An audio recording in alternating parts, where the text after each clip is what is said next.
Nando Calderón, y la verdad es que se vio al padre alegando y diciendo una frase que hoy día es titular de diarios, ¿Qué dijo Hernán Calderón a la jueza? Tengo la convicción de que mi hijo no vino a matarme.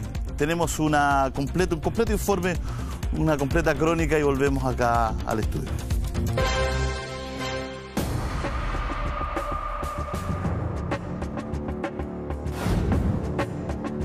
Porque me asiste la absoluta y total convicción que el imputado no vino a matarme. Pero aquí el imputado se dirige a un lugar que no es su casa, a la casa de su padre, portando un arma, y no es cualquier arma, y lo apunta al pecho y lo amenaza directamente. Si mi hijo hubiera venido a cometer un parricidio, me habría hecho algún tajo en el cuerpo. Yo no tengo nada, ni en la cara, ni en el cuello.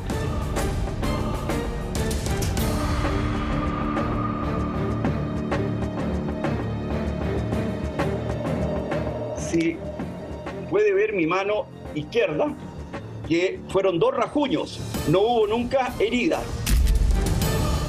Si mi hijo hubiera venido a cometer un parricidio, me habría hecho algún tajo en el cuerpo. Yo no tengo nada, ni en la cara, ni en el cuello. Finalmente se mantendrá en la cárcel de Santiago I. Ese fue el resultado de la audiencia de revisión de medidas cautelares y reformalización de Nano Calderón. Claro que se conocieron nuevos antecedentes de esta polémica causa penal.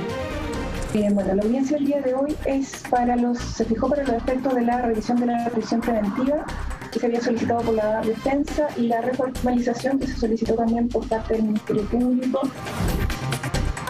El cuarto juzgado de garantía concentró toda la atención desde las 9 de la mañana, cuando se dio inicio a la clave instancia. Se especuló que el menor de los Calderón Argandoña podría quedar en libertad o al menos dejar la prisión preventiva. Por lo mismo llegaron hasta sus amigos a esperarlo al centro de justicia. Sí, está acá un amigo de Hernán Calderón que vinieron a apoyarlo. Nos dice que vinieron a saber un poco en qué está la situación. No has sabido nada de él, no has podido conversar con él. Claro, y no me quiero referir al tema, en serio. Ya, ok. Claro, son amigos de Hernán que nos dijeron que no querían no querían hablar del tema, pero sí, no tenían ningún problema en que los mostráramos, referente a que vinieron a apoyar a Hernán, a saber cómo estaba él. Saben que la audiencia es ahora, que lo que les comentábamos, que podría salir en libertad. Si los amigos estaban nerviosos en el exterior del edificio, la verdad es que los demás implicados no estaban lejos de ese sentir, mucho menos cuando la magistrado negó la solicitud de la defensa. Nano se mantiene tras las rejas. No es solo la seguridad de la víctima la que se encuentra en peligro, es la seguridad de toda su familia y es la seguridad de la sociedad. Y en relación con esos antecedentes, este magistrado no va a dar lugar a la solicitud de sustitución de la prisión preventiva, quedando los intervinientes notificados en este acto de la resolución del tribunal. Es que para muchos esto no fue una sorpresa.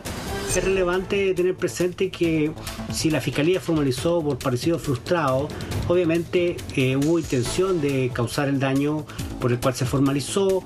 La declaración de su hermana es fundamental para señalar que habían habido episodios anteriores y que obviamente temía por la integridad suya y de su padre, y obviamente en el fondo el desistimiento que hace el padre es producto de las expresiones o supuesta extorsión que había sido víctima por parte de la defensa de Nano Calderón.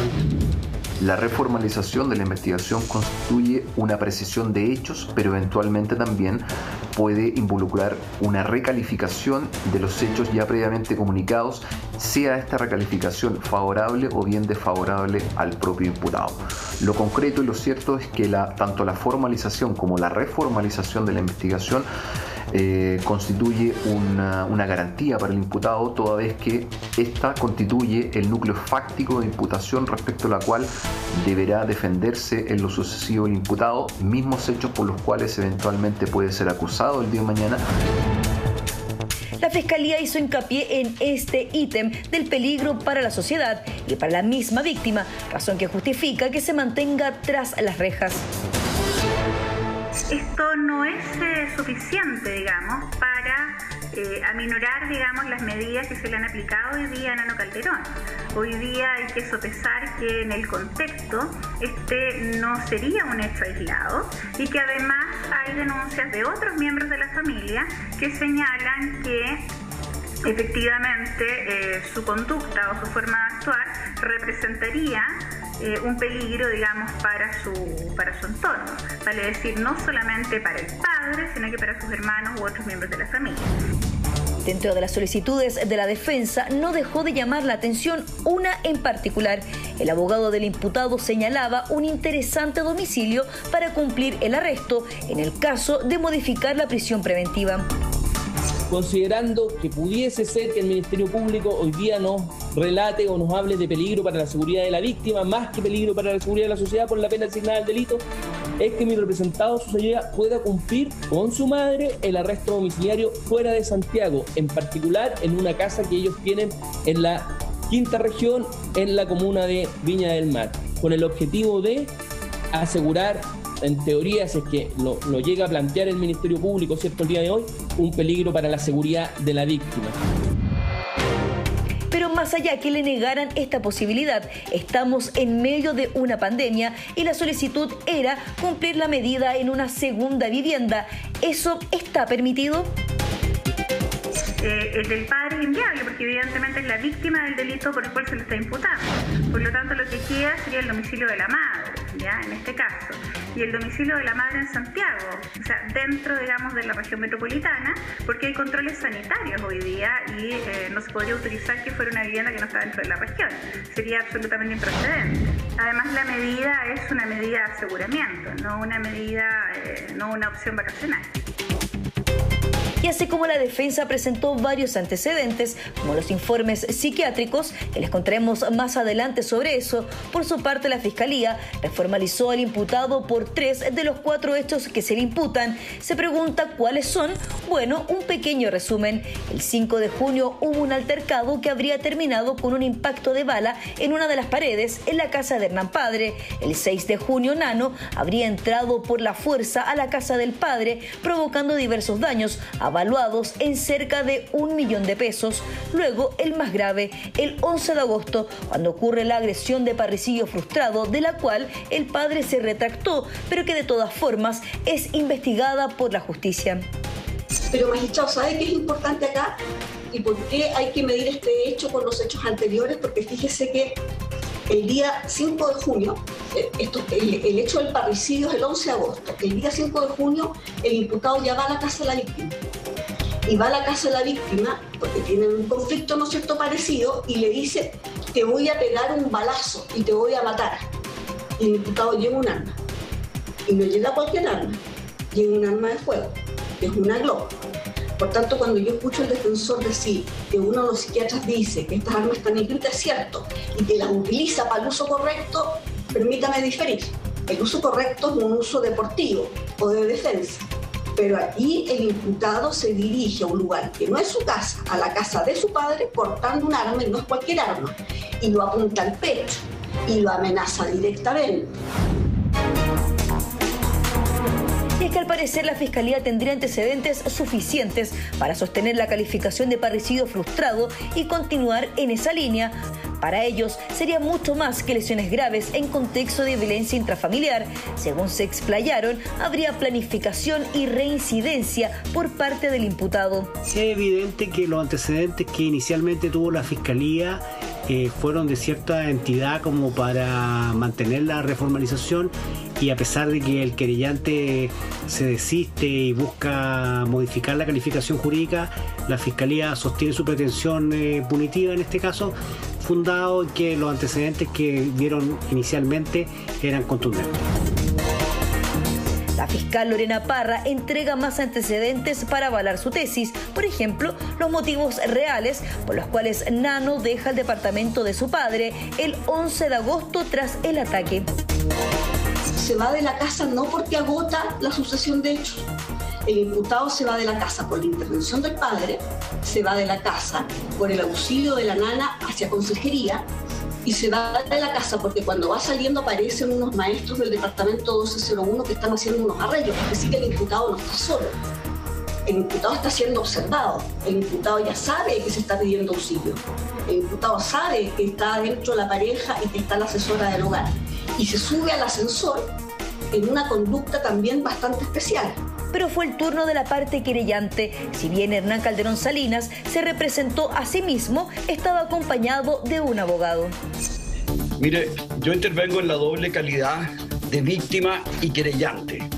Y en ese contexto quiero dejar muy claro al tribunal que yo no he sido presionado ni estoy actuando en situación de una condición de padre. La fiscal ha sido categórica en señalar que es importante ver los hechos objetivos. Quiero decirle, magistrado, que el hecho 1 es una actitud muy importante de señalar. Hernán Calderón Argandoña vivía hasta ese día en mi casa. Él no vino con un arma que trae de afuera. Él entró a su caja de fondo en su dormitorio, tomó esta arma, se dirigió al baño donde yo me encontraba efectivamente, me apuntó desde la puerta del baño, me emplazó y en el momento en que iba a disparar, y estamos hablando de un joven que trabaja o forma parte de un club de tiro, habiendo una pared estructural, dispara hacia el otro dormitorio y pega en un espejo donde él apunta, que está montado en otra pareja estructural que está con el living del inmueble. Y por eso que yo pude rescatar la bala, porque la bala no alcanzó ni siquiera a enterrarse 2 centímetros y afortunadamente no lo he reparado. Si el tribunal lo estimara pertinente, puedo ir con el computador y con la cámara para mostrar lo que estoy señalando. Para sorpresa de muchos, esta es la primera vez que escuchamos la versión en voz del mismo Hernán, eso sí, un tanto distinta a lo que se había dado a conocer con anterioridad, incluso a lo que su misma hija Raquel dijo en lo declarado a Fiscalía hace solo unos días. Tiene temor de las cosas que puedan inventar y que no quiere seguir exponiéndome a mí y a mi hermana al ser tratado él como un abusador sexual. Mi papá está sufriendo mucho, no solo por su hijo, sino que por todos los ataques comunicacionales que me han hecho a mí y que me pueden seguir haciendo. La defensa de Hernán siempre amenazó mucho con utilizar el movimiento feminista a su favor.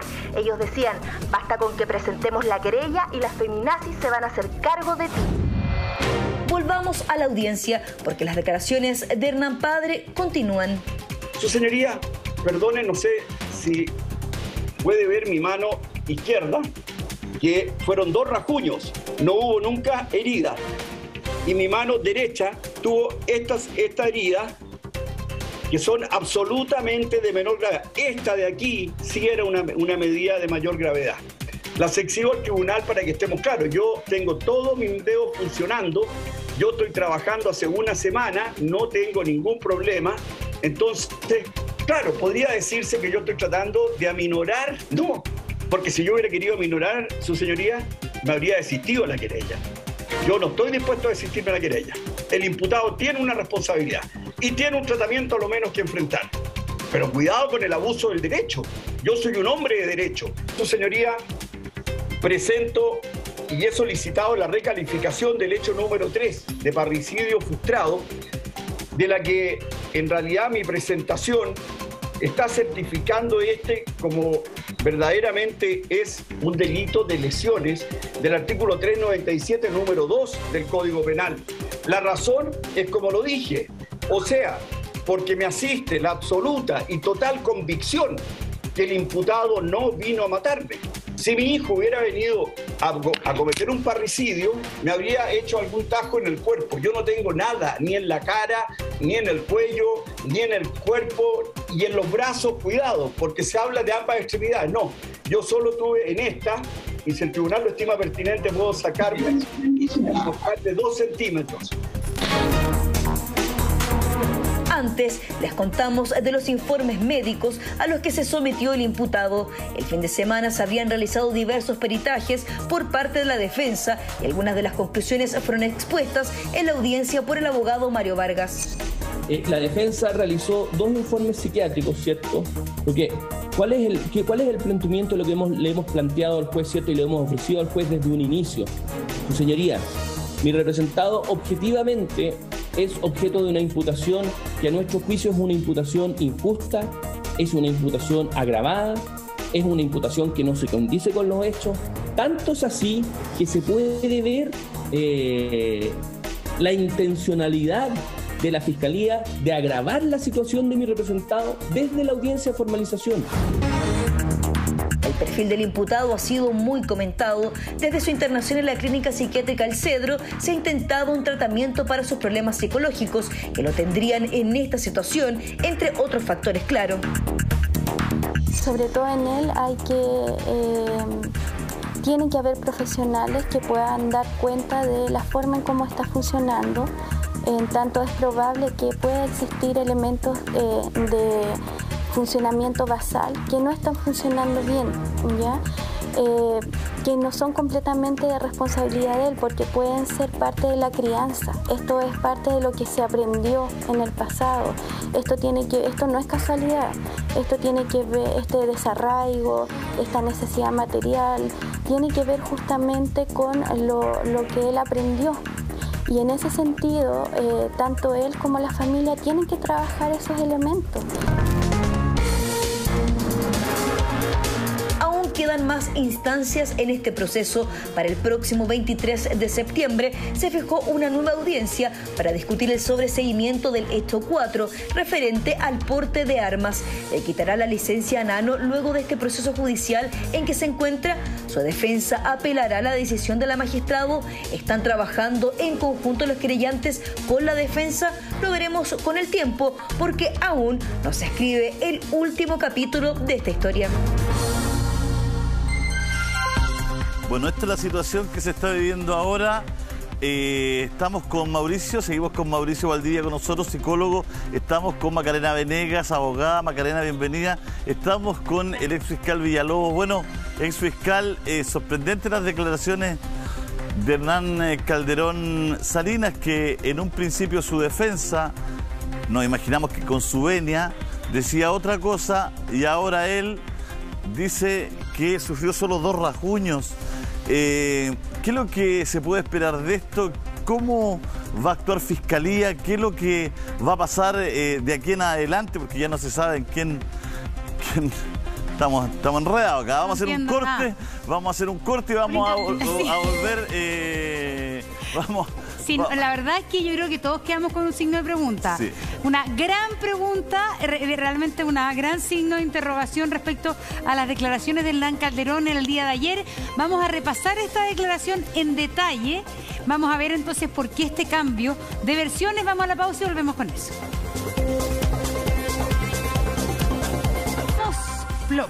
Hay que decirlo. Exigimos una explicación luego de escuchar las declaraciones en el día de ayer de Hernán Calderón Salinas, desistiéndose entonces de la tesis del parricidio frustrado y también dando cuenta de que sus lesiones no habían sido lo graves que habíamos sabido entonces cuando estas ocurrieron. Estamos junto al ex fiscal José Antonio Villalobos, a Maca Venegas, al psicólogo Mauricio Valdivia, justamente para analizar esta situación y a continuación repasamos estas declaraciones de quien ha asumido su propia defensa, Hernán Calderón Salinas.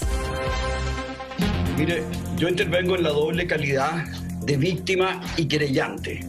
Y en ese contexto quiero dejar muy claro al tribunal que yo no he sido presionado ni estoy actuando en situación de una condición de padre. La fiscal ha sido categórica en señalar que es importante ver los hechos objetivos. Quiero decirle, magistrado, que el hecho 1 es una actitud muy importante de señalar. Hernán Calderón Argandoña vivía hasta ese día en mi casa. Él no vino con un arma que trae de afuera. Él entró a su caja de fondo en su dormitorio, tomó esta arma, se dirigió al baño donde yo me encontraba efectivamente, me apuntó desde la puerta del baño, me emplazó y en el momento que iba a disparar, y estamos hablando de un joven que trabaja o forma parte de un club de tiro, habiendo una pared estructural, dispara hacia el otro dormitorio y pega en un espejo donde él apunta, que está montado en otra pareja estructural que está con el living del inmueble. Y por eso que yo pude rescatar la bala, porque la bala no alcanzó ni siquiera a enterrarse 2 centímetros y afortunadamente no lo he reparado. Si el tribunal lo estimara pertinente, puedo ir con el computador y con la cámara para mostrar lo que estoy señalando. Su señoría, perdone, no sé si puede ver mi mano izquierda, que fueron 2 rasguños, no hubo nunca herida. y mi mano derecha tuvo esta herida, que son absolutamente de menor gravedad. Esta de aquí sí era una medida de mayor gravedad. Las exhibo al tribunal para que estemos claros. Yo tengo todos mis dedos funcionando, yo estoy trabajando hace una semana, no tengo ningún problema. Entonces, claro, podría decirse que yo estoy tratando de aminorar. No, porque si yo hubiera querido aminorar, su señoría, me habría desistido la querella. Yo no estoy dispuesto a desistirme de la querella. El imputado tiene una responsabilidad y tiene un tratamiento a lo menos que enfrentar. Pero cuidado con el abuso del derecho. Yo soy un hombre de derecho. Su señoría, presento y he solicitado la recalificación del hecho número 3 de parricidio frustrado, de la que en realidad mi presentación está certificando como verdaderamente es un delito de lesiones del artículo 397, número 2 del Código Penal. La razón es como lo dije, o sea, porque me asiste la absoluta y total convicción que el imputado no vino a matarme. Si mi hijo hubiera venido a cometer un parricidio, me habría hecho algún tajo en el cuerpo. Yo no tengo nada, ni en la cara, ni en el cuello, ni en el cuerpo, y en los brazos, cuidado, porque se habla de ambas extremidades. No, yo solo tuve en esta, y si el tribunal lo estima pertinente, puedo sacarme de 2 centímetros. Bueno, quizás lo más notable de esto, ex fiscal Villalobos, que la víctima aquí es mejor defensor que el abogado defensora. Le puso más pasión a la cosa el que debería estar, el que lo acusó, que ahora lo defiende mejor que el abogado defensor. ¿Esto se había visto alguna? ¿Usted lo había visto alguna vez una situación como esta o estamos frente a una situación realmente diferente? Como uno no está en tribunales, capaz que esto ocurra más, pero le pregunto, fiscal Villalobos. Hola Julio, no lo había visto nunca. Yo, por lo menos en términos tan express, tan rápido, cambiar un poco la calidad de querellante y posteriormente entrar un poco a la defensa de los hechos. Ahora, ayer dijimos, Julio, que esto probablemente iba a ocurrir, que seguramente el padre del imputado querellante en la investigación iba a tener un rol muy importante en la misma audiencia, dado que comparecía personalmente como víctima, ¿cierto?, pero también como abogado querellante. Y la idea de comparecer personalmente también tenía que ver con aportar antecedentes importantes para desvirtuar los cargos que hoy día enfrenta su hijo y morigerar las medidas cautelares que rigen a su respecto, como son la prisión preventiva. O sea, ese era el objetivo y yo creo que por lo menos el intento lo hizo, y efectivamente hoy día, si tú me preguntas, la Fiscalía está en un grave problema en términos de continuar con esta investigación en el mismo origen que tuvo en la formalización de cargos. Hoy día hay una contradicción entre los intereses de la víctima, del querellante, y los intereses de la persecución penal a cargo de la Fiscalía. Claro, tenemos una persona... fiscal, para que la gente lo entienda y ponerla más o menos en contexto. Ahora, la parte querellante acusadora está defendiendo la recalificación, ¿no es cierto? Entonces se produce algo en la práctica, que hay dos defensores, ¿no?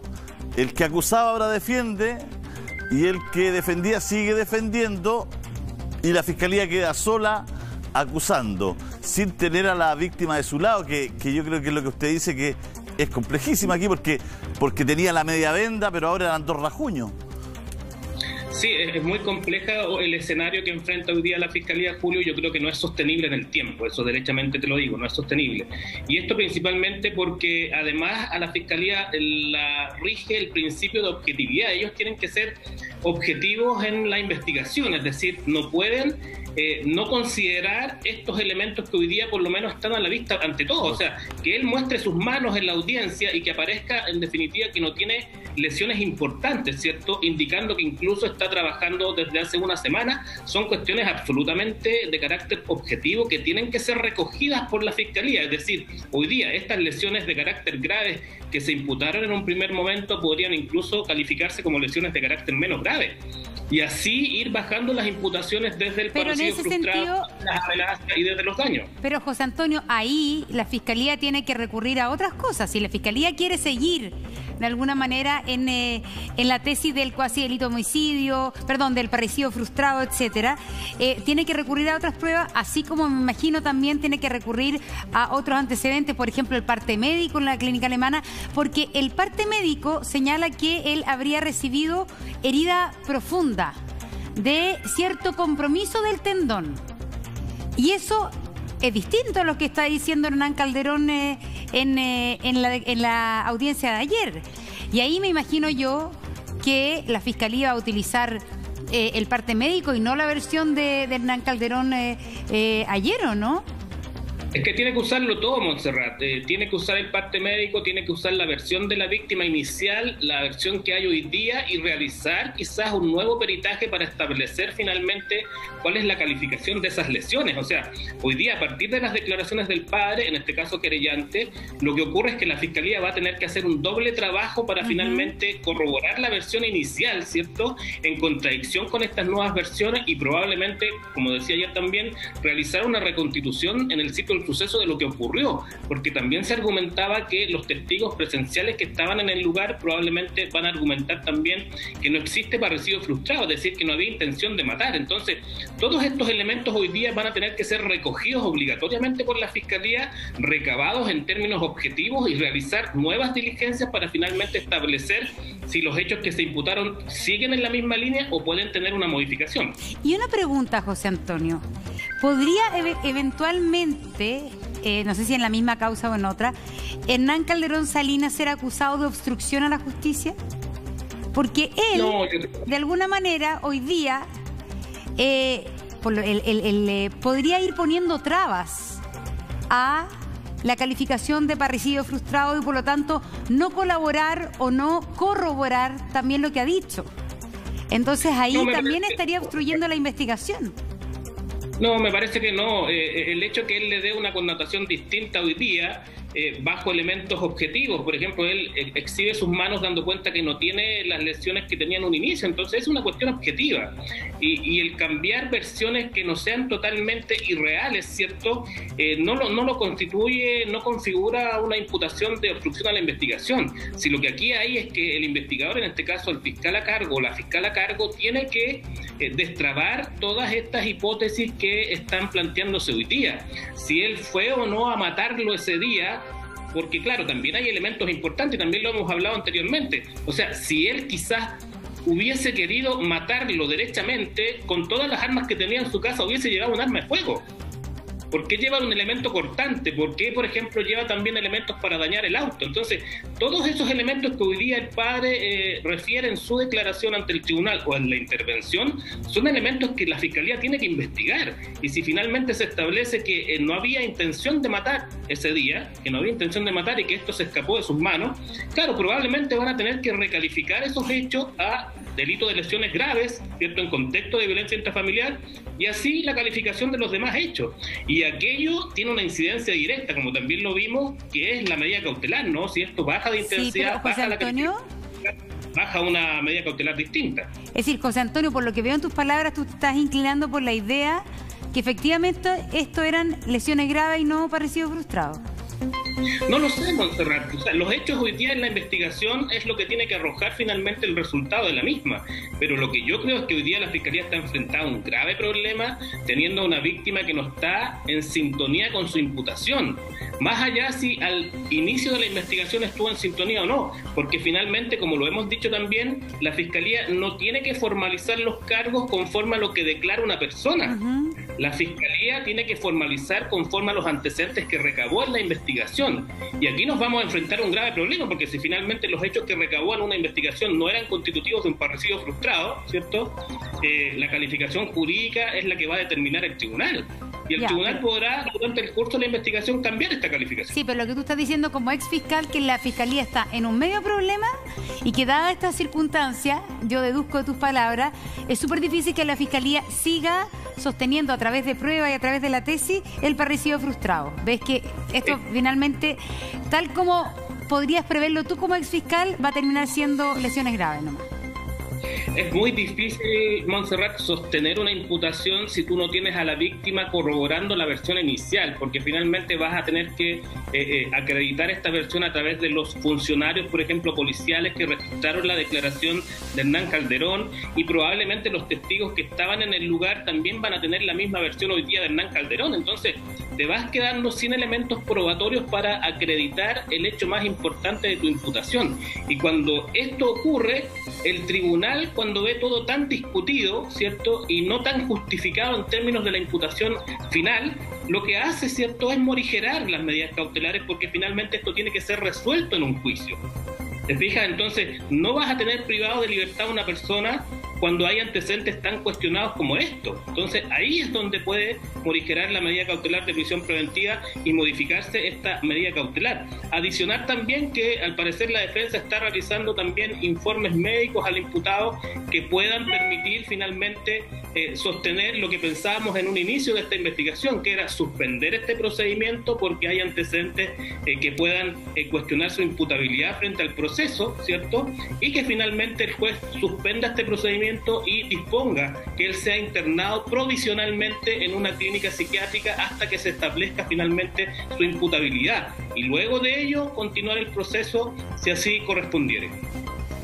¿Y no será mejor eso? ¿No será mejor dejar de gastar plata pública en un juicio que al final pareciera ser un sinsentido, y mejor que se pongan de acuerdo que se vayan al tratamiento psiquiátrico y que él vaya a una clínica, que todos vayan de pasadita, se atiendan y se mejore ahí la situación, la relación familiar, y se dejan estos recursos públicos para casos que realmente lo ameriten y que la justicia lo necesite? Digamos, somos un país tan pobre en esta materia, con tantos problemas de financiamiento, y quizás gastarnos la plata en una situación que como se ve parece bastante difícil para la fiscalía, si el padre, ahora que era afectado, está defendiendo precisamente la posición de su hijo, ¿no?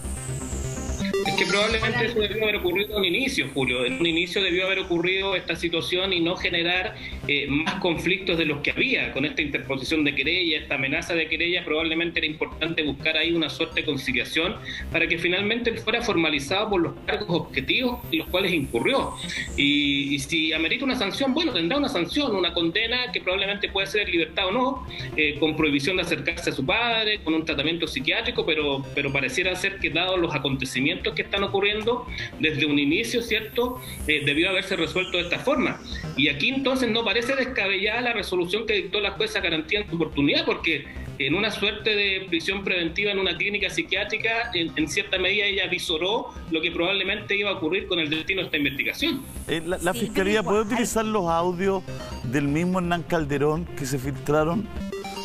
Porque en los audios Hernán Calderón dice, por ejemplo, ¿por qué crees que estoy haciendo esto yo? Porque el día de mañana o me mata a mí, o mata a aquel, o a la misma mina esta, la Rebeca.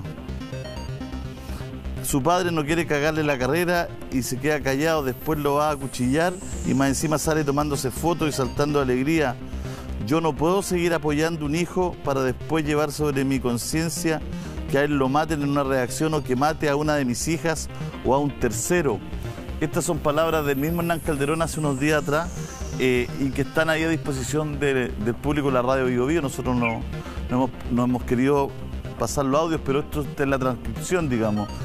La Fiscalía, leo estas frases solamente con el ánimo de contraponer las mismas palabras de un ser humano, digamos, ¿no?